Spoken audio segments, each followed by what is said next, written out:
Y'all got down 11. Oh. That's the second malfunction this week. It really is. Y'all got down 11. What was the difference in those final 15 minutes? I thought we did get more aggressive defensively. I thought Zakai coming in, and I thought his ball pressure really was a big part of that happening. I did think it took our guys, a little bit of time to get used to their length out there and when to go and how quickly they're going to play to the rim. Rebounding, obviously, second half, we had 3 turnovers. They ended up with 15, I think. But we first half, when we did have a little bit of lead, and we had 2 just really blunders that you can't have with turnovers and throwing it out of bounds, and really flipped the game a little bit. But the more aggressive we got defensively, I thought the better we became on the offensive end. Santi was having a tough time getting going, but that's a credit to their defense and what they do. But overall, Auburn's a terrific team, and you're not going to get a lot of easy baskets. And you knew that they have special players, but that when they get to a situation, they're going to try to get the ball in his hands. And he had a terrific game today. Rick, what went into the rebounding effort for you guys today? And with Brandon, it seemed like he basically made himself indispensable in the second half. It's really.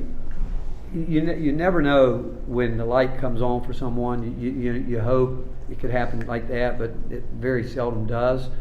But Brandon, in the last couple of weeks, has been so locked into our scouting reports. I mean, he came in early and on his own, wanting to continue to know exactly what he had to do today. And I think most freshmen coming in, their idea of success is scoring. And I do think that Brandon is starting to find out. One, he's quicker off the floor than you think. He's got a really good feel for the game and for the ball, but the way he got his hands on basketballs, and I thought he was key. And I'll tell you one thing we found a guy that can inbound the ball for us at the end of the game. I mean, he was terrific. I mean, he came in there and he saw it and he made the plays, and which was really, really key. And but his demeanor was really good, and it's, again, he's worked. It goes back to the old adage, the more you put into it, the more you're going to get out of it. And in his case, it's been more mental than physically, where he is really starting to really want to learn the game at a high level. And what about the rebounding? What went into your rebounding effort as a team? Well, we talk about it every game. I mean, we've got to do that. I mean, you've got to do it, plain and simple. And sometimes, we will grade blockouts and all that, but sometimes it's a matter of going to get the basketball. And tonight we had a lot of guys with that effort, trying to get their hands on it and make things happen. And I just hope we can continue to build on it. So Rob and Wes, David, Jimmy. Coach, you had several guys who were banged up this week. You're limited practice against Zakai, John, Josiah. What does it say about kind of their character to battle through and play like they did today? Well, first of all, there was never any doubt they were going to play. That's not what you ever worry about with our guys. And at this time of year, I think a lot of teams are really banged up, and I think a lot of guys have played a lot of minutes. But what you are concerned about is their timing. Even though you know that they're competitive, they're going to be ready, they're going to be locked in with the scout report. It's just the timing of knowing it, because their bodies have gotten so used to a schedule to where they know what they're going to do. Like tomorrow will be a day we come in and scrub it out. The guys that played minutes won't do very much, and then the next day off will be Wednesday. So their bodies get used to that, and now all at once they're basically not doing much for 2 days or 3 days in a row. You just worry about their bodies getting out of sync. But I know Zakai came in early today and went through just a little bit quicker, hard 20-minute workout to try to get his timing back. I didn't think he started the game. I thought, he kind of started like I thought, a little bit out of sync. But once he got going defensively, I thought it changed a lot of things for our team. Rick, I know you've been here as a visiting coach before you took the job here, and I know everyone knows you knew a little bit about the program. But did you think that this arena would be what it was consistently when you got here? I mean, did you picture that in your mind, that it would be something like this? When I got here, I've heard it 10,000 times over about our game when we came in here. And honestly, you might think this. I get so locked in. I'm almost oblivious to it. I really am. But so when I start to hear it, I know it's loud. I do. And but when I first got here, I met Kevin Feltner, who's from here in East Tennessee, and he told me, he said, "I promise you, you're going to find out that Tennessee's got the best basketball fans in the country." He said that to me, and I tell you what, I'll get a text from him tonight, as I did after every big game. He said, "I told you so." But as time is going on, I told you, my first year here, I'll never forget, we were playing on New Year's Eve, and Rob Lanier tapped me on my knee and said, "Coach, look at this crowd. Look at this crowd on New Year's Eve." And I think we had 16,000 playing. I think it was Tennessee State or Tennessee Tech, one of them. And I do believe we've got the best home court advantage. I do. I think our fans are great. I just told them it's great to be a Tennessee Volunteer, but they've made a difference. Our student section's been outstanding, and I told our guys, first time I said it honestly since I've been here, I said, if you guys will get it going on defense, we'll get this crowd in the game. And I've never alluded to the crowd. I don't know if I've ever done it in my career, to be honest with you. And I don't know why I did it today, but I did say that during a timeout. So if you guys will come out of here and get it turned up on the defensive end, make some things happen, this place will come to life, and it did. Rick, I know Bruce last week after Florida said we've become too reliant on Jabari. We can't be too reliant now. He's obviously a special talent that you can rely on, but defensively, I mean, could you tell that they were kind of looking for him down the stretch? I know they only had like 5 bench points. It seemed like they were wanting him to carry them. Well, Bruce is a very smart coach and a terrific basketball coach. When you got a guy like that talent, I mean, Kevin Durant played with, we had a team with, 6 out of our top 7 were freshmen. He played 36 minutes for a reason, and he averaged 26 points a game. And it's hard not to give him the ball because it's not like they're selfish players. They'll make the right read if they get double teamed or pass the ball. But the fact is, we were switching a few times down there, even with guard, because people forget, Kennedy Chandler's got a 6'7" wingspan, and Zakai's going to fight, Santi's going to fight, but when you feel like even us sometimes, we feel like we need baskets. It's based on who we think we can play through, and like at the end, if they would have stayed straight up, we were going to probably put Zakai up top of the ball a little bit more, but he went up there, what he did, and tried to dribble through 2 people. And I keep telling he and Kennedy, they don't have to make a play. They've got to make the right play. And but it's hard not to give it when you've got a very, very talented player, not to say, hey, we got to play through it. Rick, what led you to trust Brandon Hatfield to inbound? Was it his size, his decision making? What led to that? I think where he's grown and his work. He's come so far in so many different areas, but he has been really locked in for the last 3. I mean, I'm talking about the scout report. He's in the huddle talking. He knows what's coming.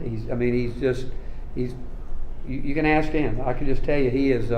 But he's earned it. I mean, it has nothing to do with us. I mean, I think you guys know if you're going to be out there, you're going to have to earn your way out there. And we talk about holding that rope. Well, he's done that. At times it's been slippery for him, but yet he's never caved into it. And you know what? He and Jonas both are helping us at the right time. And we need them all, and we said that from the beginning. But I love his demeanor, but more important, I just love the focus he's had getting ready mentally for the game.